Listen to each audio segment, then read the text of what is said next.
ఓం శ్రీ గురుభ్యో నమః. హరి ఓం. శ్రీ మహాగణాధిపతి దేవతాభ్యో నమః. మాతా మహాసరస్వత్యే నమః. సమస్త సద్గురు గురుదక్షిణామూర్తయే నమః. Doctor Jandhyala Sastri YouTube channel వీక్షిస్తున్న భక్తులకు, సేవకులకు అందరికీ కూడా గురు కృప సంపూర్ణంగా లభించాలని ఆశిస్తూ ఆశీర్వదిస్తూ, పూర్వాభాద్ర నక్షత్రం 4వ పాదము, ఉత్తరాభాద్ర నక్షత్రం 1, 2, 3, 4 పదముల వారు, రేవతి నక్షత్రం 1, 2, 3, 4 పదముల వారు మీనరాశి అంటారు. మీనరాశి పూర్వకంగా మనం గమనించినట్లయితే కుటుంబ స్థానంలో గ్రహ సంచారం పరిపూర్ణంగా ఉండటం వల్ల ఈ యొక్క గ్రహ సంచారం వల్ల ఏ కార్యక్రమంలో కూడా విజయం సాధించే గొప్ప అవకాశము, చేస్తున్నటువంటి ప్రయత్నాలు సంపూర్ణంగా ఫలించే అవకాశం, అన్నిట్లో కూడా ఏ కార్యక్రమం సరే మీ యొక్క మాటకి అత్యంత విలువ పొందే అవకాశం, మీ యొక్క మాట యందు గౌరవము, ఇవన్నీ కూడా పెరుగుతున్న ఈ యొక్క సమయంలో మధ్యవర్తిత్వం చేసే కొంచెం జాగ్రత్త వహించడం చాలా ప్రధానం. ఎందుకంటే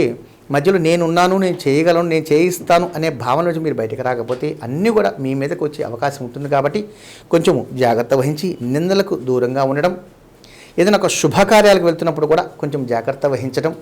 ఏదైనా ఒక శుభకార్యములకు వెళ్తున్నప్పుడు చిటికెడు పసుపు దగ్గర ఉంచుకోవడం చాలా ప్రధానమైనదని చెప్పి తెలియచేస్తూ,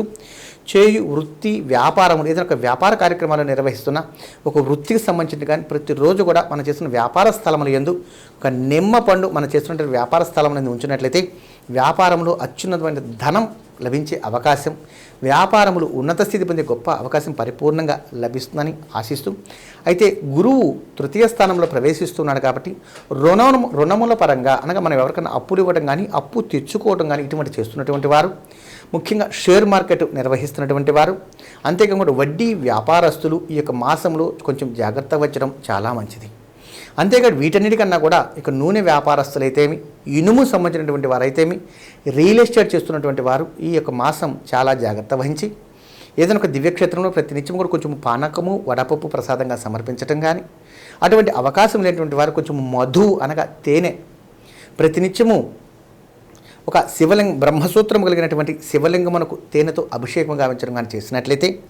ధనపరంగా రాబోతున్నటువంటి ఒడిదుడుకులన్నీ కూడా తొలగిపోవటము, రుణపరంగా వస్తున్నటువంటి సమస్యలు కొంచెం తొలగిపోయి వ్యాపారంలో సంపూర్ణమైన వ్యాపారాభివృద్ధి, విద్యను అభ్యసించి విద్యాపరంగా నూతన విద్యను ఎంచుకునే వాళ్ళకు కూడా మానసికమైన ఒత్తిడికి గురయ్యే అవకాశం ఉంటుంది. కాబట్టి ఈ యొక్క మానసికమైన ఒత్తిడి గురించి తొలగించడం, ముఖ్యంగా విద్యార్థులు ఒక అశ్వత్థ వృక్షమునకు 5 ప్రదర్శనలు గావించుట, తద్వారా ఒక మంచి నిర్ణయం తీసుకునే అవకాశం, విదేశ ప్రయాణంలో సంబంధించినటువంటి ఒక మంచి ఆలోచన విధానం పరిగణలోకి తీసుకున్నట్లయితే సంపూర్ణమైన విజయప్రాప్తి పొందే గొప్ప అవకాశం వీరికి లభిస్తుంది. కాబట్టి ముఖ్యంగా ఈ యొక్క మాసమందు వీరు చిత్రవర్ణ పుష్పములతో భగవంతుని ఆరాధించుట, ముఖ్యంగా బ్రహ్మసూత్రం కలిగినటువంటి స్వామివారికి మధువుతో అభిషేక కార్యక్రమం,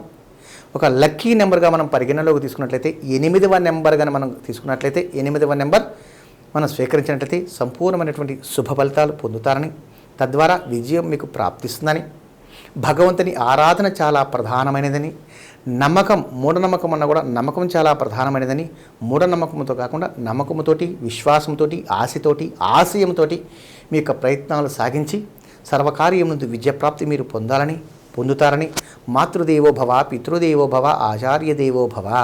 తల్లి తండ్రి గురువులకి నమస్కారం చేసుకోవడం, వారి యొక్క దివ్య ఆశీస్సులు తీసుకోవడం ద్వారా సంపూర్ణమైన విజయప్రాప్తి మీనరాశి వారు పొందుతారని మంత్రపూర్వకంగా మనం గమనించినట్లయితే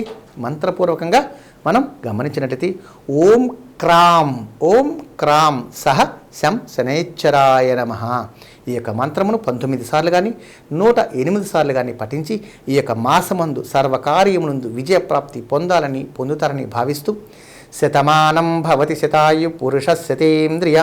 ఆయుషేవేంద్రియే ప్రతిష్టతి మనస్ఫూర్తిగా దీవిస్తూ ఈ మాసమంతా శుభ ఫలితాలు పొందాలని ప్రతి ఒక్కరి కూడా దివ్యాశీస్సులు కోరుకుంటూ మీ రామకృష్ణ స్వామి నర్సింగోలు. ఆయుష్మాన్ భవ.